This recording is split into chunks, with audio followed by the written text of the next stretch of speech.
hope you are all enjoying this busy Obon season. Was anyone here yesterday? I hope you all had some awesome food. I love Obon, I truly, truly do. This summer, I have been to 8 Obon dancing so far. Senshin, San Jose, Monterey, Fowler, Mountain View, Makawao in Maui, and Oakland, and then today here at Palo Alto.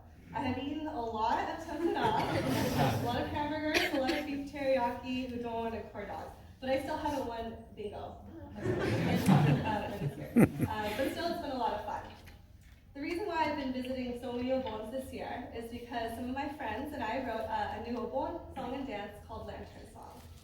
Today I would like to share that with you, and what it was like to write the song, and what it was like to write it, why we wrote it, and what it's about. Our group is called Bonbu Stories, and it's an Asian American artist collaborative. In 2019, 6 of us, myself, Miharu Okumura, Miko Shudo, I was kind of sitting back here too. Miharu Okumura, Miko Shudo, Penotani is not here, Vicky Zhang, and Emily Inazumi. We gathered to work on a piece that related to Asian American mental health. We enjoyed working together so much, so we decided to continue working on projects, mostly for like Manzanar Pilgrimage and other Japanese American and things like that. We chose the name Bonbu because our group has been influenced by Buddhist teachings of acceptance and gratitude. Bonbu is a Jodo Shikshu Buddhist term meaning ordinary, imperfect, or unenlightened being. This term carries with it a sense of compassion and acceptance for human life, our flaws, mistakes, and our potential for growth.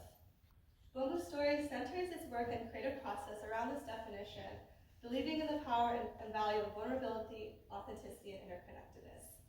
At the end of 2022, the BCA Music Committee, that's Buddhist Churches of America, reached out to us asking if we could make a new Obon song to commemorate the BCA's 125th anniversary this year. We do have songwriters in our group, mainly Miko and Miharu, but nobody has written a song for Obon. When we thought of Obon music, songs like Tankobushi came to mind. This is an old school, soulful Japanese song. We had no idea where to start, or even if we had the skills to deliver this commission. So we reached out to our friends in our community for some advice.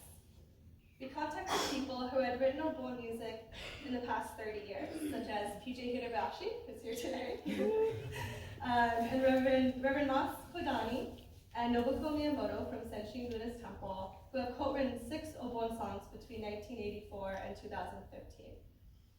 Some of you might be familiar with Reverend Mas Kodani. He was a minister at Senshin in Los Angeles from 1968 to when he retired in 2013. So he's been to a lot of Obons, and he's a very experienced minister. During our meeting with him, we asked him what he thinks the most important aspect of Obon is. And he said, and I quote, "At Senshin, every year, people who've had a death in the family will buy a little lantern, and I put the deceased person's name on it in English and in Japanese.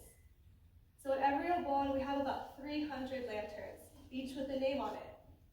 And we dance under them, and we put a tag on all of those lanterns. And it never occurred to me to look up and see these things until about 5 years ago. I don't know why. I looked up and I saw this name, and I knew who this person was. And I saw another one. And pretty soon I realized I knew every name of every person hanging from the lanterns. I didn't take my own advice until about 5 years ago. But when I did, I was stunned. They were right there. And they were in here, but they were there. And they were dancing. And I could remember an incident with almost every one of them. Our group was very moved by this story. And we decided to draw attention to the lanterns and they mix emotions of sadness, joy, and gratitude when we think about those who have passed away. In Buddhism, we sometimes talk about Indra's net. It's a metaphor used to illustrate the concepts of interconnectedness and interrelatedness. In the realm of the god Indra is a vast net that stretches infinitely in all directions. In each eye of the net is a single, brilliant, perfect jewel. Each jewel also reflects every other jewel, infinite in number, and each of the reflected images of the jewels bears the image of all the other jewels, infinity to infinity. Whatever affects one jewel affects them all. Everything contains everything else. The net represents the world, and each jewel is a human being. Every person is intimately connected with all the other persons in the universe. Each has an independent place within the net, and we all reflect and influence one another. At Obon, when we dance under the lanterns, it's important to remember that they represent a life that has ended. Whether we knew them personally doesn't matter, because they made an impact within the community that now we are connected to. We dance in gratitude, in reaction to the lanterns, and those around us follow suit. We create a culture of interdependence and gratitude through ritual and dance. The lanterns and the dancers make up Indra's net. When I think about 125 years of BCA and the nearly 60 temple communities nationwide, I realize there's been a lot of Obons, a lot of lanterns, and our community net is very large. I think this is where Obon dancing is such an important form of movement meditation for us Jodo Shinshu Buddhists. It's not just happy or sad, but it's somewhere in the middle, in the gray area, where we can hold everything at once. It's not something we perform or show off. There's no good or bad dancing. We just do it, and then it's over, and then we do it again next year. And in a one circle, we can come as we are, as one jewel in our collective net, a reflection of everything and everyone around us and those who came before. With this inspiration of our mentors, the Bonbu Stories members and myself set out to create a song that reflects a conversation from our generation to our ancestors.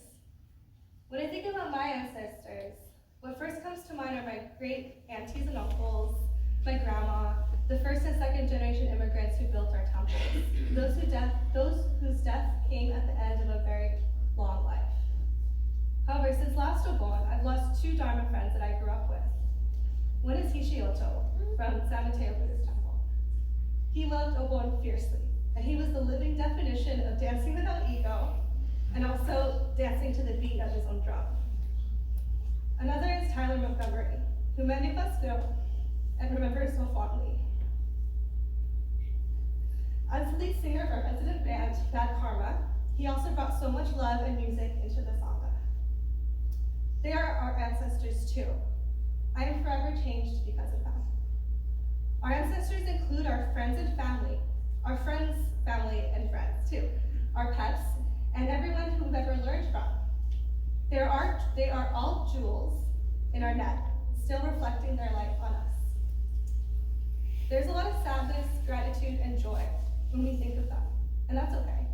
Together, with the heart of our community, we can carry all these feelings at once. The lyrics of Lantern Song were written by the amazing Miharu Okamura and David Shudo. I think they captured these complicated feelings so beautifully. I'd like to read the lyrics. I'm not going to sing them, don't worry. We will sing this after. So verse 1 and 2 is written from our perspective as we grieve the loss of our loved ones. It reads, "Your weather sure I love, keeps me warmer when I need you in my arms. This house I see, without you feels so big, so empty. I try to carry on, but I get in my own way. You told me to be strong, and now you're gone, and it pains me to look back. Never thought it would hurt so bad without you." And verse 3 and 4 is what we hear and feel when we remember them at Obon. It reads, place your hand on your heart. Hear it beating, that's the sound of our love. Look up, here I am, flying high above, painting the sky for you.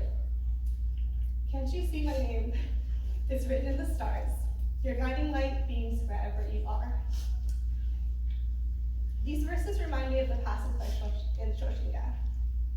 Although my eyes, blinded by passion, do not see the brilliant light which embraces me, the great compassion never tires, always casting its light upon me. When we look up at the Obon lanterns, we remember that we are embraced by compassion and guided by their light. Even if we don't see it, they're there, just like the lanterns that illuminate the sky and the jewels reflecting light into our web. Amita's great compassion casts light upon everyone. In response, we dance and sing together in gratitude, sadness, and joy. And now I'm honored to introduce David Shudo, Miharu Okamura, Lisa Orphelia, Vicky Zhang, and